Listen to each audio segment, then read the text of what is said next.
शेतकरी कर्जमाफीची डेडलाईन हुकली. कृषी मंत्री दत्ता भरणेंकडून राज्यपालांच्या सहीचं कारण 5 जुलैनंतर कर्जमाफी जाहीर होणार असल्याची माहिती.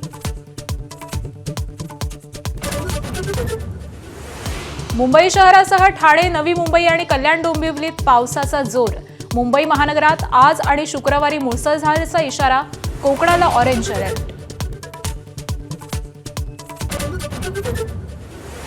केतन अग्रवाल हत्येचा पुढील तपास. सियाचा भाऊ साहिल गोयल भोवती फिरण्याची शक्यता.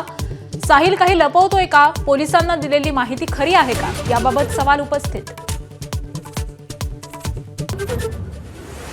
पंतप्रधान मोदींची आज सर्व विभागांच्या सचिवांसोबत बैठक. कामकाजाची स्थिती, ठरवून दिलेलं टार्गेट आणि झालेल्या कामाचा आढावा घेणार.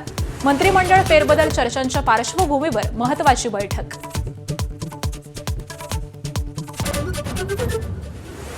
राज्य सरकारच्या सर्व परीक्षा पुढील वर्षापासून ऑनलाईन होणार. शिक्षण मंत्री दादा भुसेंची विधिमंडळात घोषणा.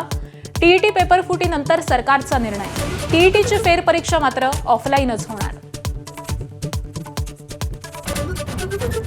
राम मंदिर देणगी चोरी प्रकरणात आरोपींची वकिली घेण्यास फैजाबाद बार असोसिएशनचा नकार. कोणी वकिली घेतली तर 5 लाख रुपयांचा दंड ठोठावणार. चंपतराय, अनिल मिश्रांनाही 3 दिवसात अयोध्या सोडा अशी मागणी. फुटबॉल विश्वचषकात सर्वात धक्कादायक निकाल. 4 वेळेची चॅम्पियन जर्मनी वर्ल्ड कपमधून बाहेर. बाद फेरीत पेनल्टी शूटआउटमध्ये पॅराग्वेनं 4-3 हरवलं. वर्ल्ड कपचा प्रबळ दावेदार ब्राझीलची अंतिम 16मध्ये धडक. बाद फेरीत जपानवर 2-1 अशी रोमहर्षक मात. जपानची 27व्या मिनिटाला गोल नोंदवून आघाडी, पण ब्राझीलनं कमबॅक करत मिळवला विजय.